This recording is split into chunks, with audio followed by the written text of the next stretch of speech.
People, deluded, man. I'm back again. Now, obviously, these players don't play for Arsenal anymore, but for my youth enthusiasts or just fans of youth football out there, I personally like to keep a progress check of players that have left Arsenal and how they're doing and things like that, people. Like you lot see, like I have an unhealthy obsession with football and specifically youth football. It scares me even at times. But let's start off with Josh Da Silva now. I was upset when he left Arsenal because, again, you want the best young players to play for your club. It was good to see him playing at Toulon and linking up with his old teammates in Joe and Eddie. And he's gone from strength to strength. Initially, he's had a couple injuries this season, I believe, and initially Brentford worked really hard to get him on a good rehabilitation program and get him fully fit, and he hasn't looked back. Obviously, he's still developing. He's had good games, he's had bad games, but he's left Arsenal in want of first-team football and more opportunities, and he's played 17 times in all competitions, I believe, for Brentford, scoring a goal and grabbing an assist. 21 in October, so he's still a very young man, still making progress. The next step is to look back at the season and think I've made double your previous number, or you've played 30 plus games and things like that, because that brings you closer to 100 games. You get 100 to 150 career appearances. That's when you can start really calling yourself a professional footballer, in my opinion, and that's when you should expect consistencies. But he's still learning. For me, his move was a good move. He left for first team football and he's got it. Would he have made 17 appearances in the first team at Arsenal? Who knows? But big up yourself, Josh, for making that move, man, and things like that. João Virginia, a keeper I really liked. He's played for Portugal at youth level, previously trialled at United and obviously played for us. Departed to Everton for, I guess, for the same logic as Josh, just trying a better pathway and things. And obviously, they probably scouted him at the Under-19s Championship last year. He's playing at the World Cup this year. Mixed really, because I think he's, forgive me if I'm wrong, Everton fans, but I think he's travelled with the first team and been on the bench a couple of times. He's obviously not officially made his debut, so he's primarily played with their 23s. And Everton do have a couple goalkeepers in front of him. They've got Pickford, forgive me if I'm wrong, they've got Stecklenburg or something like that. There's another keeper I'm missing out, if I haven't said Pickford already. They've actually been linked with Cillessen, I believe is his name, of Barcelona. So if they bring him in, what does that mean for João Virginia? Now, obviously, he's still a young man and things like that. So he can, and obviously in goalkeeping terms, even younger in search. So he's got time to develop and things like that. But the next step would probably be going out on loan. You don't want to be playing 23s next season, really and truly, if you're honest with yourself. And if they do bring in Cillessen, obviously you can go on loan and that. But you're seeing Cillessen, you're seeing, forgive me if I'm wrong, I swear they have Stecklenburg, or they got someone that begins with an S. They got him and they've got Pickford now. I'm pretty sure Everton's hierarchy privately, they know one day that Pickford might be sold because of, I say, supposed potential, or just the dynamics to another club. I mean, he was linked with United, for instance, if De Gea was going to go the other day, whether that's true or not. So if he was to be sold this summer, for instance, it'd be unlikely João Virginia would get the first team shirt, but he would get brought in. And you have to think, obviously, he wouldn't have played really at Arsenal because there's Cech and Leno in front of him. But is the pathway clear at Arsenal? I've seen reports today, Matt Macy's been told allegedly by Arsenal that he can leave and make movements to having a career at another club. Obviously, Martinez is to come back, and you've got Leno, and there's young Okonkwo that seems to be getting some limelight at 23s and first team training sort of thing as well. Well, training with the first team he went to buy. Would the pathway have been clear at Arsenal? Admittedly, people, I did initially think that when I was writing up this video, but now that I'm starting to think about it, I think it would have been messed either way. And it shows you just that every situation is different. Not always leaving a club is going to be the banging thing and make you bang. Staying at a club where the pathway is mad isn't going to do something for you. There's no one, what's the saying, people? You don't know what I'm getting at. The one size fits all sort of thing. You don't know what I'm on about. You can't have that sort of thing with youngsters. For instance, Jadon Sancho and obviously a number of players went to Germany, whether it's on loan or permanently, and have some success. But there's plenty of players that have gone abroad that people don't talk about, where it hasn't worked out. Obviously, when you dig in, they might have learned a lot as a professional footballer, and the experience is an experience. But not everyone turns out and beats Jadon Sancho sort of thing. Everyone, and that's not mocking their decisions and that. If they go and it doesn't happen, if they truly wanted to do it, then I think that's better than what if sort of thing. But not everyone's situation is different. Everyone's developing at different rates. There's different politics with managers and positions, and football is a funny old game, people. And this is why I said you can never really be biased and have one opinion, because it will humble you. When you think you know something in football, it always mashes you up, and football doesn't make sense. I mean, how can a 5 foot whatever player in Messi defeat Rio Ferdinand for a header in a cup final, Champions League? Football don't make sense, people. In essence, when you deep it, football actually doesn't make sense. It's a simple game of 22 players trying to put, well, 2 keepers, but 22 players on a pitch trying to score more goals than the opposition. But it's you get where I'm going. So he's had mixed success. Jeff Reine-Adelaide, I'd say his has been a positive move in his second year in Liga. Liga, I believe that's the term for the French league. Permanent first spell as a permanent player at Angers after last season. Still developing again. He's not touching 100 career appearances. He's had some testing periods. I remember him taking a penalty off a player in whatever game it was, and he missed it. I remember watching him against Lyon, and he's dribbling outside trying to dribble out from his area from a corner, and they almost scored because of it. There's a couple naive moments in his play. But he's had a solid, for me, second half to the season where it's no surprise where he's been linked with Leo and Monaco and other sort of things elsewhere, people. AC Milan, he's been linked because he's decent. He's still developing. A player like Jeff, whether he's going to have a career as a cam or a centre mid or on the flanks, he's too good of a player not to score goals and get assists. He doesn't need to be top goal scorer, but he's got the perfect sort of play, man. He is a baller in it, as you know. So for me, the biggest things he needs to do is play with greater maturity, in that you make the right decision at the right time, and goals and assists. And when he gets that, for me, he won't look back, people. I think he's going to be, like Wenger said, he's going to be a sort of central base player, sort of creative player. I think he's a strong dribbler with a ball. I don't think the flanks is his future, but he can excel out there, people. I believe this season, 35 appearances, he's got 3 goals and 3 assists, so that shows you he needs to develop and in that regards, people, because he is I'd describe him as a creative player, someone that likes to provoke goal scoring opportunities, and he can take a set piece as well, which I remember seeing him do all the time in Benacia at 23's level. So he hasn't looked back. At the end of the day, he's left. Emre said you could go. He's made 35 appearances in the senior division. He's still developing. He's being linked with other clubs. Move well done, really and truly, if I'm honest with you. And he's in the under-21s France side, so we'll be rooting for our former Gunners and current Gooners, not on Tuesday, tomorrow, because it's England versus France. But Dragomir is there as well. We'll get on to Dragomir, but Dragomir is there as well, which actually went by my head because I must admit didn't know Romania were in it, people. But Jeffs has had a positive departure. Now Akpom obviously left. Obvious reasons he needed to go and leave.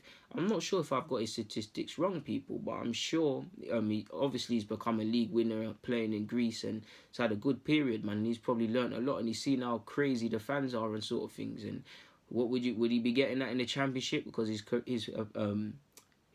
stats really aren't that prolific at senior level. So he went away, another country, tested himself, and he's won a league title. In 20 appearances, I think he's got 6 goals and 4 assists, and I think in 33 appearances in total, he's got 5 assists and 8 goals. Sorry, people. So that's him. He's doing his thing, and Akpom can probably stay there for a couple of years and get a move back if he wants. Mavididi, now it shocked people when he went to Juventus. On one hand, you can say, if you ain't going to break at Arsenal, how are you going to break through at Juventus? You're not going to break through at the first team. He's obviously made his debut for Juventus in the first team. And when you do take that view, it does make sense, and a lot of that does hold weight, people. But when you look beneath the surface, Italy, a chance to train at a club like Juventus. He's trained with the first team as well, whether you're playing or not, with Ronaldo and things like that, and seeing them up close. Another way of life where you could learn something as a footballer. As fickle as it is, if he was to move back to the Championship or whatever, any manager, if his agent puts the feelers out there that a client's available, without hearing his name, if he hears Arsenal and Juventus on the CV, they will take that in it, people. And you've got to look at it. Forgive me if I'm wrong, my Italian fans, but he played primarily in Serie C, which I assume would be League One here. Again, I could be wrong, people, but forgive me in that. But he's doing that. So that's technically competitive football, playing in a men's league in another country and all of these sort of things, versus playing 23s football at Arsenal and things like that. the big thing that kind of stopped his progress, primarily for me, when he had 2 good spells, his first one more to a degree, at Charlton, he got that hamstring injury, forgive me if I'm wrong, and that's injuries. He was getting going and then he was getting injured. I really liked Mavididi, man. He had an eye for goal, he had good technical ability, and he's been linked with Fulham, Leeds, Villa, Burnley, Everton and Newcastle when I typed in his name today, people. I'm not saying that's to play Premier League for them. That might actually just be a squad player thing, if anything, because he's still... I don't think he had the most prolific of appearances, of statistics, last season. 6 goals and 1 assist last season. He's 21 years of age, so he's still developing, but... That's a more positive spell where you look at it, he's gone there, he's made his debut, whether he makes it or not. Versus, for instance, I remember through no fault of his own, he went on loan to Preston and he just wasn't playing. And so really, he's had a more productive season either way. So if he can go there, build up his name and things like that, you can get a move back to England. So moving on to Donyell Malen, 31 appearances, 10 goals in all competitions and 5 assists. Forgive me if I'm wrong, but his contract is up in 2020. His agent is Reine-Adelaide. Personally, I think he's going to... I was off this year, people. I hold my hands up. I thought he was going to make his Dutch debut this year. We go again next year. He's in the under-21 side as well for the championships. Forgive me if I'm wrong. But he's had a good year. He's played at the Nou Camp and that. I think there was one game I was watching for PSV. I should really... People allow me. Where am I going to get the notes for it? But I'm so sure he came off the subs bench and was subbed off. It weren't that he played bad. I think it was just an atrocious game. But Donyell Malen's making progress. Again, would he have got appearances? He's left like Benassia did, which I've not purposely not included Benassia because he's an open book. I always talk about him. He's left and he's went and played. And to be fair... Marlon, Dragomir, Jeff, they're all brought in 2015, and to see that none of them really got a fair crack to make it here or got a chance, it is quite upsetting. And to know that we never got top dollar, like what? We sold Jeff for like 3 million, fair enough if we got sell-on clause, but he's being linked with £20 million moves now. We all know what happened with Gnabry, Benassia, fair play, we get 30%, but you lot get the point where I'm going with it, innit? So Donyell Malen's done his thing. Dragomir is an interesting one because again he's played in a withdrawn role and a more advanced role. He's left for whatever reason. I don't know why his contract wasn't renewed, but again there was a lot of competition. He's left and played 32 times in the 2nd division in Italy. 1 goal, 3 assists. Benfica are scouting him, so again he's got a lot of developing to do. He's not the finished article, but this is all better than crabs in a barrel mentality at 23's level. Because remember I told you lot, people. It was, if you just go back 12 months or 2 years, all of these players were at this club. We had Josh, we had Chris, we had Joe, we had Marlon, we had Crowley, we had everybody, Jeff, everyone. And it's a melting pot, people. Not everyone can make it, but 2, 3 should. Bielik there as well. But these players have left and they're making inroads. And the way I look at it, all of these players, I see it, if you're going to leave for senior football, more progress. And all of them apart from Virginia, I've seemed to have found that. Crowley obviously didn't leave last season. Again, people were paraphrasing, but 21 years of age. Didn't happen here for all the hype for him. And people have cast him off already. He's only 21. People have acted like he's been in the game 10 years and he's washed up and stuff. Got his head down. Difficult initial period in Holland, but he's playing as a regular now. I don't know if he's officially been in the Republic of Ireland squad, but I always see rumours of it. He's being linked with teams like Ajax. He got 11 assists in 40 appearances and 6 goals last season. So Crowley's doing his thing. Bowler, obviously, Mark Bowler, centre-half and a left-back, from what I remember in the academy, primarily, better future as a left-back. He's been linked with a move to Luton in the Championship, who have been promoted to the Championship. He obviously played against us. He's played 43 times in total for his club, getting 2 goals and 2 assists, so that's nice to see. Willock's obviously scored 11 times in the previous season for Benfica B. 21, does he go out on loan or does he leave Benfica if he's not going to get a chance next season, which I believe the president said him and a number of guys would. I don't know, but he's probably developed a lot as a professional footballer at Benfica. Another story I like is Glenn Kamara now. I think we signed him from Southend previously as a kid. He came, didn't work out for him. He made his debut, but didn't happen. I think he went back to Southend at a period. Can't remember, don't know all his career moves, people, admittedly, but he ended up at Dundee. Rangers bought him for 50,000, I believe, and he's doing his thing under Steven Gerrard, man. So you got released, you're playing in SPL, you're getting a name for yourself, making career appearances week in, week out, playing at a reputable club like Rangers, keep developing, and that's what it is. And the more he does that, the more chance of the more chance he does of improving. And you got to remember, football is a jungle, people. Like I've said with a lot of these, couple of these players, they get released, they go to other clubs. It's a jungle. You've got to have a good CV. You've got to be a good player, because if you can do that, you get a contract. You get a longer contract. What's that? Job security. Obviously, football has a lot of luxuries, people. But people need to remember, football is a cutthroat world, and it's a scrappy, it's crabs in a barrel. Not everybody can play Premiership football. Championship, League One, it can get political. Obviously, if a team gets relegated from Premier League, you see star players leave or players on high wages and that leave. But that's all at the highest level. I'm not trying to criticise these players, but you look at a couple that leave Arsenal, Chelsea, their careers are Championship, League One, some Prem and that. But if you're in the Championship, League One, sometimes League Two, it's cutthroat. Unless you're a madman player, you're not getting 4-year deal. You're not getting a 4-year deal. You got to remember, people, job security. These people have mortgages and bills like everybody else. So it's nice to see this sort of thing, man. Tafari Moore played 18 times, I believe, for Plymouth. Forgive me if I'm wrong. He randomly popped into my head as I was doing this. Not up to date with how his season went, but 18 appearances, it is good. But I don't know if he had it. I know he had a lot of issues with injuries and stuff at Arsenal. I don't know if that theme continued for him at Plymouth, people. But it's nice to see these young lads are making progress. The one theme you can obviously see, people, is these players have left for senior football. Now, when you compare that to players who have stayed, primarily the English players, is that something they might consider as well, people? Because you look at, again, everyone's developing at different rates. And like I always give you the example, if you throw these players in for 10 games, you don't know what you're going to get. But Tyrese John-Jules is 19, for instance, people, in February. Amici is 18, turning 19. Saka's still 18 and is developing at a rapid rate to the point we need to slow down. But these lot are developing. You've got Joe Willock and Eddie who need to play football. They must be looking at these sort of things and thinking, what happens? And Emil Smith-Rowe as well, who obviously went out on loan, but it didn't happen for him. These sort of things, because the end goal is first team football. Minutes is currency. Yes, they want to make it at Arsenal. Yes, me as an Arsenal fan me of all people want to see all of these lot make it. But when you cut through the Disney Channel stuff, people, football is cutthroat. Minutes are currency. If you're a young player, you need to go. If the club's going to give it to you here or elsewhere, cool. If not, you need to go and get it, because it's crabs in a barrel. Like I've said, people, I've said Amici, Saka, John-Jules, Joe Willock, Eddie. I've said all of these players, and all of them got their own little hype, and I will try my best to calm you lot down, people.